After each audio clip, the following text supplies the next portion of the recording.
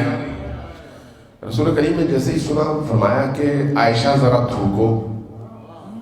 عائشہ نے تھوکا تو ان کے منہ سے گوشت کے ٹکڑے نکل آئے اور وہ خون سے آلودہ. ام المومنین پریشان ہوئی, کہا کہ یا رسول اللہ یہ کیا ہو گیا؟ کہا کیا تمہیں قرآن نہیں پڑھا؟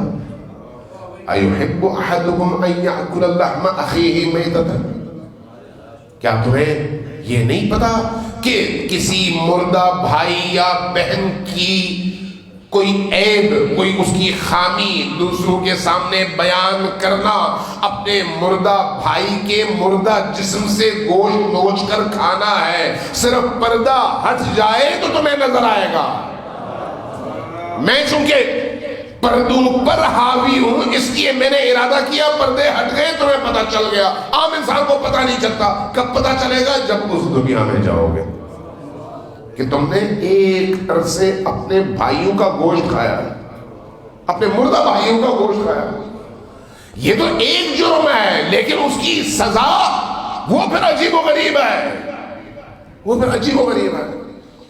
میں اس تفصیل میں نہیں جانا چاہتا, صرف طائرانہ نگاہ سے چند موضوعات کی طرف آپ کے ذہن کو متوجہ کرنا چاہتا ہوں کہ ہماری ان مجالس کے ذریعے سے اگر ہماری زبان محفوظ ہو جائے, اگر ہمارے کان محفوظ ہو جائیں, اگر ہماری آنکھیں محفوظ ہو جائیں, اگر ہمارے دل محفوظ ہو جائیں اور ہم ائمہ کے قریب تر پہنچ سکیں, تو پھر پاکیزگی کے لیے تربیت کا بہترین ماحول ہماری یہی مجالس ہیں. ذہنی عیاشی نہیں بلکہ تربیت, تاکہ ہم ائمہ اطہار علیہ السلام کے قریب تر پہنچ سکیں. اس لیے یاد رکھیے گا کہ آپ کی زندگی میں اگر کوئی مشکل آتی ہے تو وہ مشکل آپ کے لیے اللہ کی طرف سے جہاں امتحان ہے وہیں اللہ کی طرف سے ایک انعام بھی ہے. جس کی زندگی میں مشکلات نہیں ہیں وہ اللہ کی رحمت سے دور ہے. توجہ ہے آپ کی؟ جس کی زندگی میں مشکلات نہ ہوں وہ اللہ کی رحمت سے دور ہے. ایک صحابی نے رسول کریم کو دعوت دی, کہا کہ آپ میرے گھر آئیے, کھانا کھائیے. رسول کریم چلے گئے صحابہ کو لے کے. جب اس کے گھر کے دروازے پر پہنچے تو دیکھا مرغی نے اس گھر کی جو دیوار ہے, دیوار کے اوپر انڈا دیا, اور انڈا نہ ادھر گرا نہ ادھر گرا, مرغی نیچے اتر آئی. نبی کریم نے دیکھا کہ انڈا اپنی جگہ سے ہلا نہیں, جبکہ اس کو یا ادھر گرنا چاہیے یا ادھر. چونکہ جب دیوار بنتی ہے تو پرانے زمانوں میں ایسے ہوتا تھا, جب دیوار بنے تو اوپر کے حصے کو یوں کر دیا جاتا تھا تاکہ بارش کا پانی جو ہے اس کے اندر نہ جائے, ادھر سے اور ادھر سے نیچے گرے. اب اس طرح کی صورتحال میں انڈا ٹھہر نہیں سکتا. نبی کریم نے دیکھا کہ یہ انڈا ٹھہرا ہوا ہے. پوچھا کہ یہ کیا میں دیکھ رہا ہوں؟ کہا کہ یا رسول اللہ, اللہ کا مجھ پر بہت بڑا کرم ہے. کہا وہ کیا کرم ہے؟ کہا کہ کبھی میری زندگی میں نقصان نہیں ہوتا, کوئی پریشانی نہیں آتی. جیسے ہی یہ کہا نبی کریم دہلیز سے واپس مڑے, کہا کہ میں تمہارے گھر کھانا نہیں کھا سکتا اس لیے کہ تم اللہ کی رحمت سے دور ہو. یہ جو مشکلات ہیں یہ مشکلات تمہیں اللہ سے جوڑنے کے لیے ہیں. اب اگر تمہاری زندگی میں کوئی مشکل نہیں ہے تو پھر تم اللہ کی رحمت سے دور ہو, کبھی بھی تم پر عذاب نازل ہو سکتا ہے. اس لیے البلاء للبلاء, جو جتنا زیادہ اللہ کے قریب ہے اتنا زیادہ بلاؤں میں ہے, اتنا زیادہ مشکلات میں ہے. شیخ رجب علی خیاط کے حوالے سے بہت بڑے عارف تھے, بہت بڑے اہل دل تھے, بہت بڑے ولی اللہ تھے. ایک دن وہ ان کی سوانح عمری آیت اللہ رئی شہری نے لکھی ہے. وہ کہتے ہیں کہ انہوں نے بتایا کہ ایک دن جا رہے تھے سڑک پر, سامنے ایک گھوڑا بندھا ہوا تھا. قریب سے گزرتے ہوئے شیخ رجب علی خیاط کہتے ہیں کہ میرے ذہن میں ایک گناہ کا خیال آیا. جیسے ہی گناہ کا خیال آیا میں نے فوراً ذہن جھٹک دیا اور استغفار پڑھا اور آگے نکل گیا. جیسے ہی میں گھوڑے کے قریب سے گزرا گھوڑے نے دو لتی ماری. جیسے ہی اس نے دو لتی ماری میں نے بڑی مشکل سے اپنے آپ کو بچایا, بچا کر بہت پریشان ہوا. پریشان ہو کے میں نے اللہ کی طرف رجوع کیا اور کہا کہ یا اللہ یہ کیا ہو گیا، گھوڑے نے مجھے کیوں دولتی ماری؟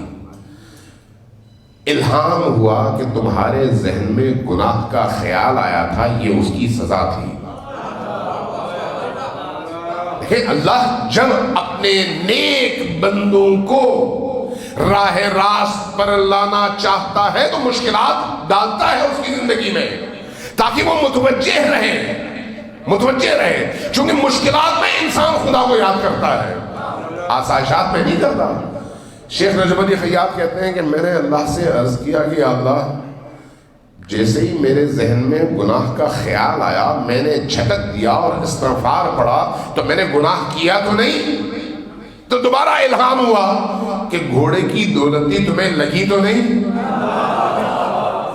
اللہ اس طرح سے حساب اور کتاب کے ساتھ اپنے بندوں کو لے کر چلتا ہے، اس لیے توکل کرنا سیکھیں اللہ کریم پر، لیکن اس توکل کے ساتھ جد و جہد کبھی بھی نہ بھولیں۔ ہماری زندگی کے دو حصے ہیں، ایک ہماری انفرادی اور دوسری ہماری اجتماعی۔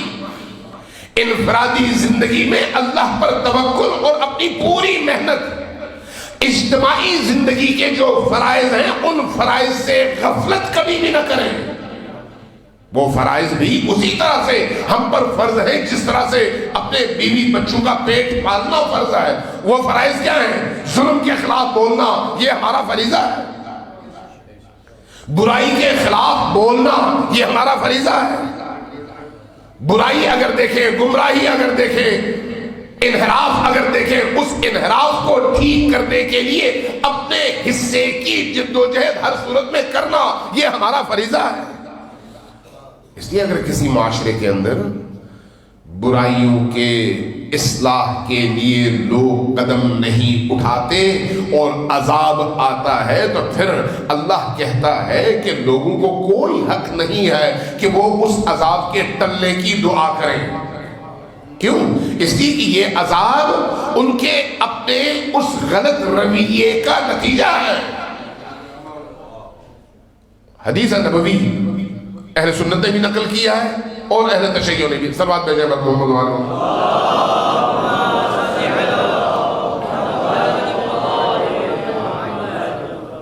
ایک دفعہ پھر صلوات بھیجیں محمد وعلیہ۔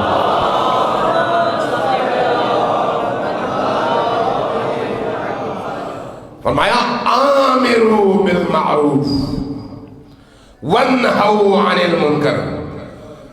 آپ جب فروع دین گنتے ہیں تو کتنے ہیں فروع دین؟ جی 10 ہے نا۔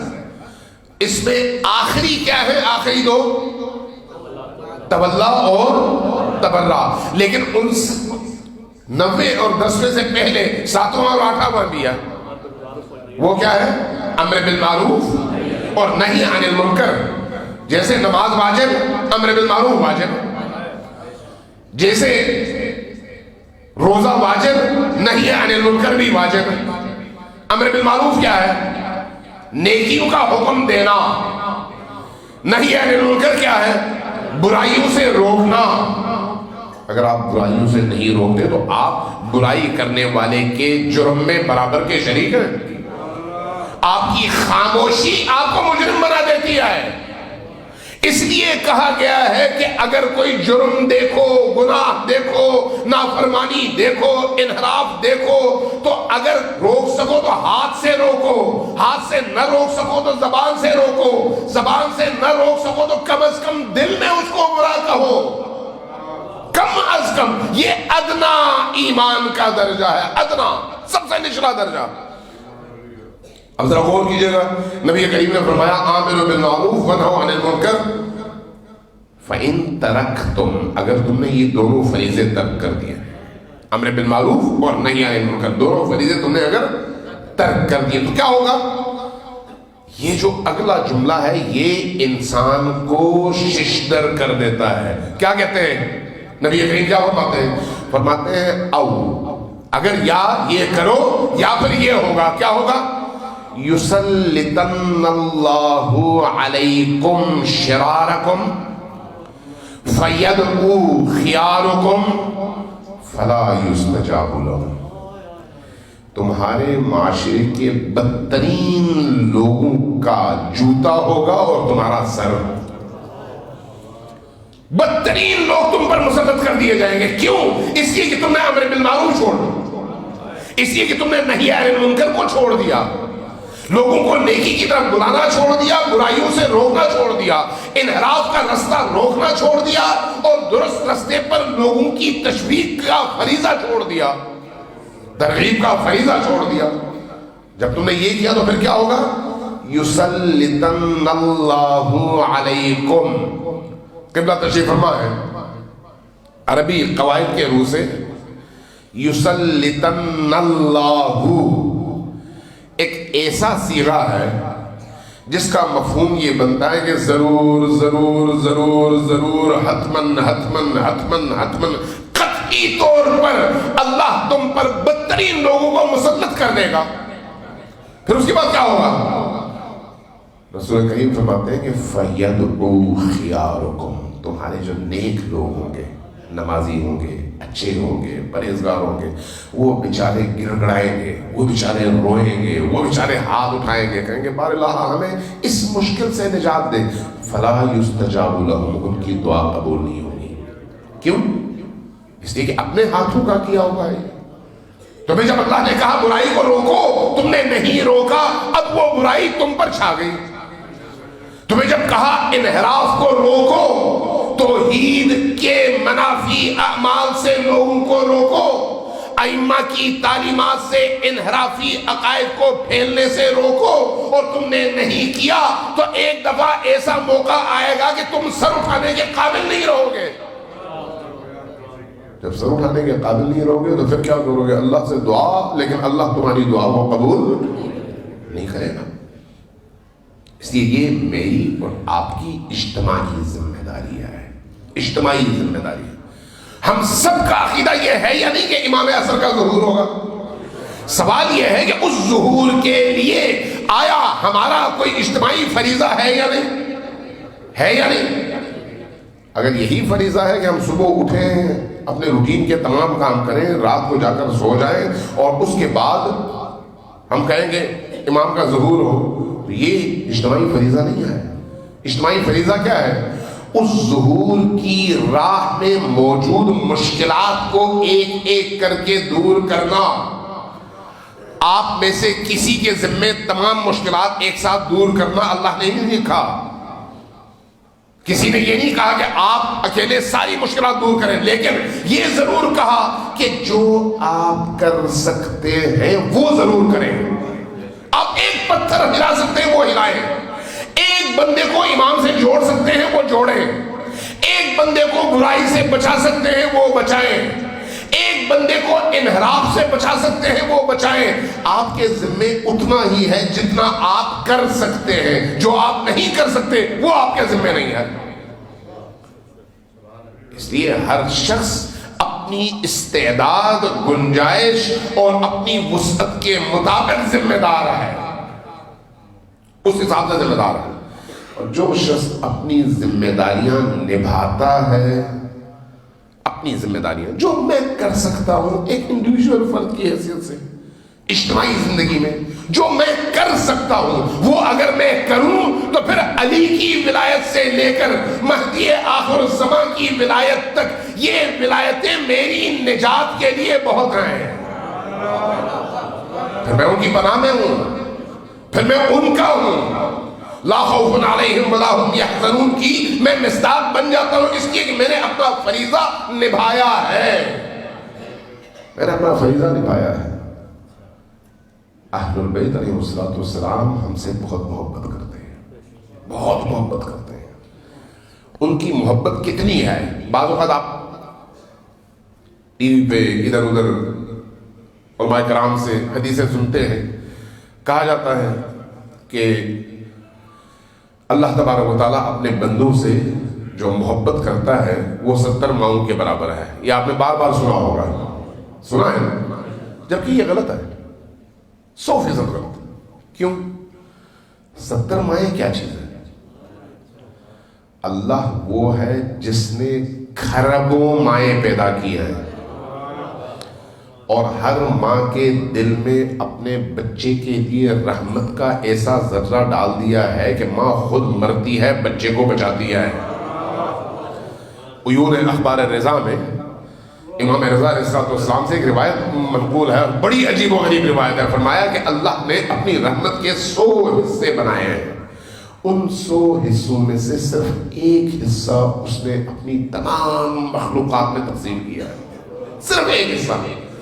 اس ایک حصے کی وجہ سے یہ جو اربوں کھربوں والدین ہیں، چاہے وہ جانوروں میں ہوں یا انسانوں میں، مچھلیوں میں ہوں، پرندوں میں ہوں، جنگل کے جانوروں میں ہوں، یا زمین کے نیچے کیڑے مکوڑوں میں ہوں یا انسانوں میں ہوں، یہ جو ایک ذرہ اس مخلوق کے حصے میں آیا ہے، اس ذرے کی وجہ سے وہ اپنی زندگی نچھاور کرتی ہے ماں، نچھاور کرتا ہے باپ، تاکہ ان کی اولاد بچ سکے۔ تو وہ جو ذرہ ہے وہ اللہ کی 100 رحمتوں میں سے ایک رحمت کا وہ حقیر ذرہ ہے۔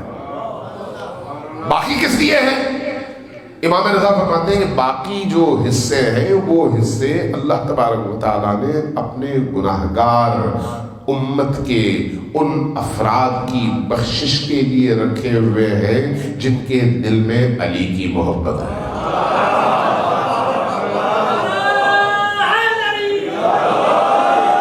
جن کے دل میں علی کی محبت ہے، جن کے دل میں زہرا کی محبت ہے، جن کے دل میں حسن و حسین کی محبت ہے، جن کے دل میں اہل البیت علیہ السلام کی ولایت ہے، ان کی بخشش کے لیے رکھا ہو۔ اور ائمہ کون ہیں؟ ائمہ اسی رحمت کے زمین پر مظہر۔ اللہ خود تو کسی کو نظر نہیں آتا، اللہ کی رحمت کو دیکھنا چاہو تو علی کی رحمت کو دیکھو، نبی کی رحمت کو دیکھو، ائمہ اطہار کی رحمت اور رحیمانہ زندگی کے مختلف حصوں کو دیکھو، آپ کو یہ ہستیاں اللہ کی رحمت کا مظہر نظر آئیں گی۔ نبی امام علی علیہ السلام کی خلافت کا دور، کوفہ اور خوارج کا بہت زور۔ ایک دن ایک جوان کو پکڑ کے لایا گیا، کیا ہوا؟ اس نے کیا کیا؟ اس نے چوری کیا۔ اس نے بھی اعتراف کر لیا، کہا کہ ہاں میں آیا اسی لیے ہوں کہ اعتراف کر سکوں، میں نے چوری کی ہے، مجھے سزا دے۔ امیر المومنین نے غلام سے کہا، غلام نے اس کی انگلیاں کاٹی، میں مختصر کر رہا ہوں، انگلیاں کاٹی۔ وہ اپنی کٹی ہوئی انگلیاں لے کر مسجد سے باہر آیا، مسجد کوفہ سے باہر ایک خارجی کھڑا ہے، ابن قوا، بڑا معروف خارجی ہے، علی کا بدترین دشمن۔ اس کو موقع کی تلاش ہے کہ کسی طرح سے علی اور آل علی کے خلاف کوئی بات کر سکے۔ اس نے جب دیکھا کہ یہ نوجوان انگلیاں کٹا کر، کٹی ہوئی انگلیاں لے کر باہر آیا ہے، قریب گیا، کہا کہ ارے بچے، تم تو ایک عرصے علی کرتے تھے، تمہارے دل میں تو بڑی علی کی وہ تھی، آج تمہاری یہ انگلیاں کس نے کاٹی؟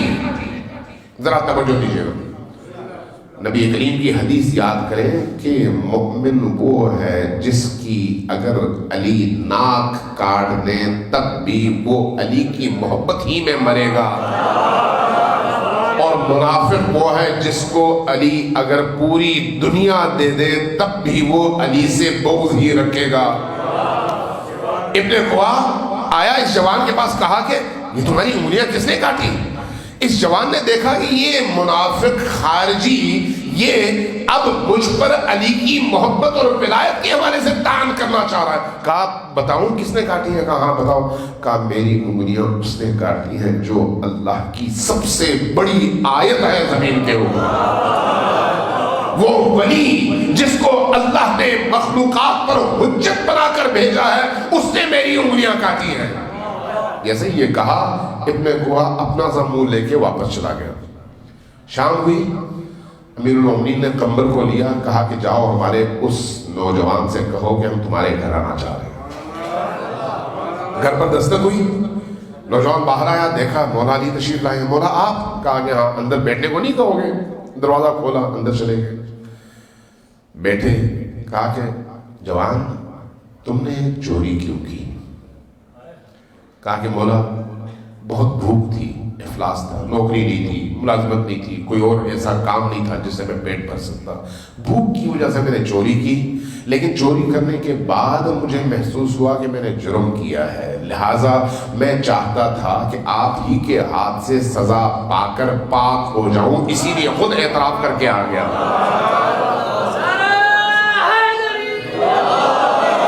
فرمایا تم میرے ہو، جو میرا ہوتا ہے وہ گناہ نہیں کرتا، جو علی کا ہوتا ہے وہ نہ اس کی نگاہ گناہ کرتی ہے، نہ زبان، نہ ہاتھ، نہ پیر، نہ کوئی اور جسم کا حصہ گناہ وہ نہیں کرتے.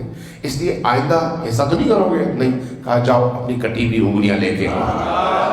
کٹی ہوئی انگلیاں آئیں، امیر المومنین نے ان کٹی ہوئی انگلیوں کو ہاتھ سے جوڑا، اوپر اپنی عبا رکھی، ہاتھ یوں پھیرا، کچھ پڑا، اگلے لمحے اس کا ہاتھ سالم تھا اور وہ صلوات پڑھتے ہوئے اٹھ گیا. عزیزان گرامی، اہل البیت کائنات کی سب سے بڑی دولت بھی ہے اور نعمت بھی ہے، اور ان نعمتوں میں امام حسین علیہ السلام ان عظیم ترین نعمتوں میں سے ہے جو انسان کی ترقی کی راہ میں سب سے زیادہ مددگار ہے، سب سے زیادہ. جب رسول اللہ کی بات ہوتی ہے تو آپ کہتے ہیں نا کہ رسول اللہ کا دروازہ علی ہے، کہتے ہیں نا باب العلم، باب علم نبی.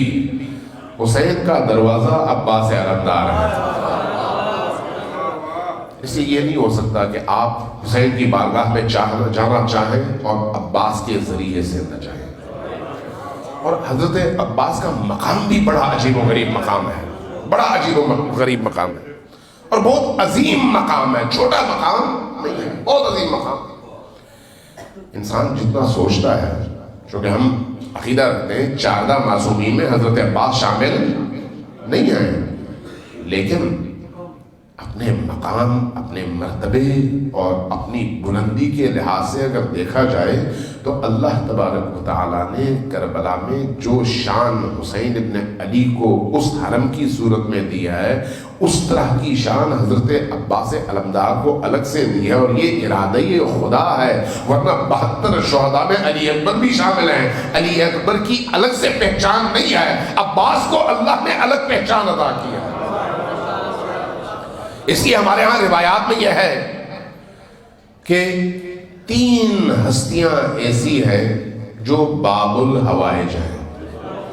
ان میں سے ایک امام موسیٰ بن جعفر علیہ السلام ہے، 7ویں امام. دوسری ہستی حضرت علی اصغر ہے، باب الحوائج. اور تیسری ہستی حضرت عباس علمدار ہے. باب الحوائج کا کیا مطلب ہے؟ حاجات کا دروازہ. یعنی اس دروازے پر اگر کوئی جاتا ہے اور صدق دل سے جاتا ہے تو اس کی حاجت ہر صورت میں پوری ہوتی ہے. اس دنیا کی بھی پوری ہوتی ہے اور اس دنیا کی بھی پوری ہوتی ہے. ہو نہیں سکتا کہ کوئی شخص خالی ہاتھ وہاں سے لوٹے، ممکن نہیں ہے. حضرت عباس علمدار کا اس دنیا میں بھی مقام بہت عظیم ہے، بہت عظیم مقام ہے.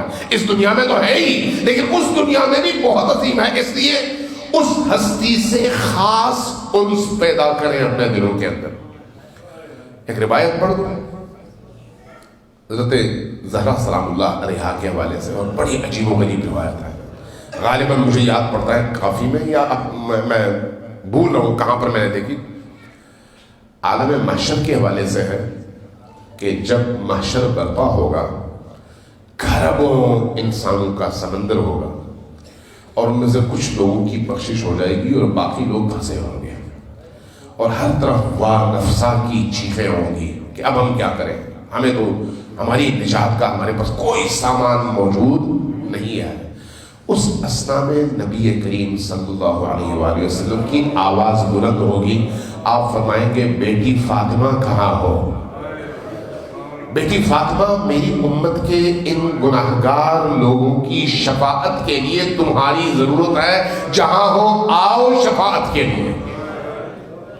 عالم محشر، روایت کے الفاظ یہ ہیں کہ آنکھیں چدیا جائیں گی، سب کی گردنیں جھک جائیں گی. اس اثنا میں بی بی دو عالم 70,000 یا 4,000، مجھے اب شک ہے، یاد نہیں ہے مجھے، فرشتوں کی جھرمٹ میں آسمان سے زمین پر تشریف لائیں گی، عالم محشر میں تشریف لائیں گی. تو جب تشریف لائیں گی زمین پر آپ کا تخت لگے گا تو نبی کریم پکاریں گے بیٹی فاطمہ امت کے ان گناہگاروں کی شفاعت کے لیے کیا لے کر آئی ہو. تو سارا عالم محشر اضطراب کے ساتھ آنکھیں کھول کر دیکھے گا کہ فاطمہ کیا کہتی ہے. کیا دیکھے گا؟ روایت کہتی ہے، امام صادق علیہ السلام کی روایت ہے، روایت کہتی ہے کہ بی بی دو عالم اپنی عبایا کے اندر سے اپنے دونوں ہاتھ باہر نکالیں گی تو عالم محشر دیکھے گا دو کٹے ہوئے بازو لٹک رہے ہیں، دو کٹے ہوئے بازو لٹک رہے ہیں. نبی کریم پوچھیں گے بیٹی یہ کیا لے کر آئی ہو؟ جواب میں فرمائیں گی بابا میں کربلا سے اپنے بیٹے عباس کے دونوں کٹے ہوئے بازو لے کر آئی ہوں. عباس وہ ہستیاں ہیں جن کے دونوں کٹے ہوئے بازو عالم محشر میں گناہگاروں اور امت کے ان خطا کاروں کی نجات کا ذریعہ ہے. دیکھیے عباس کی قربانیوں کو دیکھیے. عباس نے ایک آنکھ کربلا میں قربان کر دی، تیر کھایا. آج اربوں آنکھیں آسمان کی طرف اٹھتی ہیں اور عباس کا واسطہ دیتی ہیں اور آسمان سے رحمتوں کی بارش ہوتی ہے. عباس نے دو بازو دیے. آج کروڑوں لوگوں کے ہاتھ عباس کی بارگاہ میں اٹھتے ہیں اور جب لوٹتے ہیں تو بھر کر لوٹتے ہیں. اللہ ان ہاتھوں کو خالی نہیں لوٹاتا. اس لیے عباس کو اپنی زندگی میں ہمیشہ یاد رکھیے. ہمیشہ جب کبھی توفیق ملے حسین کی زیارت کی تو پہلے عباس کی زیارت کیجئے پھر حسین کی زیارت کیجئے. حسین خوش ہوتے ہیں، حسین کو تسلی ملتی ہے، خوشی ہوتی ہے کہ میرے بھائی کے دروازے سے آ رہے ہیں میرے پاس. اس لیے آیت اللہ العظمیٰ خوئی کے بارے میں لکھا ہے کہ جب کبھی وہ نجف سے کربلا جاتے تھے تو پہلے حضرت عباس کے دروازے پر جاتے، باب القبلہ میں کھڑے ہو جاتے، دروازہ کھلا، سامنے ذریح نظر آ رہی ہے، سلام کرتے. سلام کرتے ہوئے 3 جملے کہتے ہیں. میں یہی 3 جملے کہہ کر اپنی مجلس ختم کر رہا ہوں، لیکن یہ 3 جملے ایسے ہیں جو سمندر کے بہتے ہوئے پانیوں میں آگ لگا دیتے ہیں. 3 جملے. پہلا جملہ کیا فرماتے ہیں؟ فرماتے ہیں السلام علیک یا شباب الحسین، اے حسین کی جوانی عباس تم پر میرا سلام. اس لیے کہ جب تک عباس زندہ تھے حسین کی کمر سیدھی تھی، لیکن جب عباس شہید ہو گئے تو حسین کی کمر جھک گئی ہے. اگلا جملہ اس جملے سے زیادہ دل چلانے والا جملہ ہے. کیا فرماتے ہیں؟ فرماتے ہیں السلام علیکہ یا حجاب زینب، اے زینب کے حجاب عباس آپ پر میرا سلام. جب تک عباس زندہ تھے زینب کا حجاب سلامت تھا، لیکن جب عباس شہید ہو گئے زینب کو یقین ہو گیا کہ اب یہ حجاب باقی رہنے والا نہیں ہے. اس کے بعد تیسرا جملہ بچوں کے لیے ہے، وہ ذرا زیادہ انسان کے دل کو کڑوا کر دیتا ہے اور تڑپا دیتا ہے. کیا فرماتے ہیں؟ فرماتے ہیں السلام علیک یا ساق سکینہ، اے سکینہ کے ساقی عباس آپ پر میرا سلام ہو. اس لیے کہ جب تک عباس زندہ تھے یہ چھوٹے چھوٹے معصوم بچے ہاتھوں میں کٹورے لیے العطش العطش کی آوازیں بلند کر رہے تھے. جب عباس پانی لینے گئے سکینہ نے ان بچوں کو اپنے خیمے میں جمع کیا اور سب کو تسلی دی کہ بچوں آؤ میرے چچا پانی لینے گئے ہیں، اب پانی لے کر آتے ہی ہوں گے. لیکن جب عباس کی شہادت کی خبر آئی تو پھر اس کے بعد ایک عجیب منظر ہے. خیموں میں کسی بچے کی زبان پر العطش کا جملہ نہیں ہے، سب کہہ رہے ہیں واہ عباسا واہ عباسا واہ عباسا.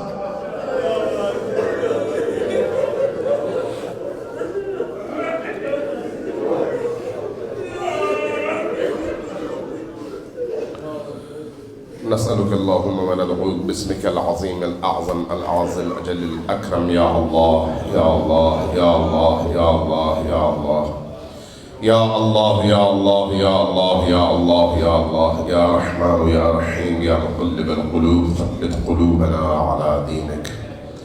بارگاہ ہماری اس چھوٹی سی عزاداری کی چھوٹی سی مجلس کو اپنی اس عظیم بارگاہ میں سید الشہداء کے صدقے میں قبول فرما۔ بارگاہ جو کچھ ہم نے یہاں پر سنا کہا، جو خطا ہوئی ہو اس کو اپنی بارگاہ میں بخش دے۔ بارگاہ جو کچھ ہم نے کہا سنا اس پر عمل کرنے کی ہم سب کو توفیق عطا فرما۔ بارگاہ ہمارے قلوب کو ائمہ اہل البیت کے طفیل نورانی فرما۔ ہم سب کے جتنے بھی گناہ ہیں ان تمام گناہوں کی بخشش فرما۔ ائمہ اطہار کو، معصومین کو ہم سب سے راضی فرما۔ ہمیں مرتے دم تک ائمہ اطہار کے نقش قدم پر، انہی کے بتائے ہوئے رستے پر ثابت قدم رہنے کی توفیق عطا فرما۔ امام اصغر کے ظہور میں تاجیل فرما۔ ہمیں ان کے اعوان و انصار میں شمار فرما۔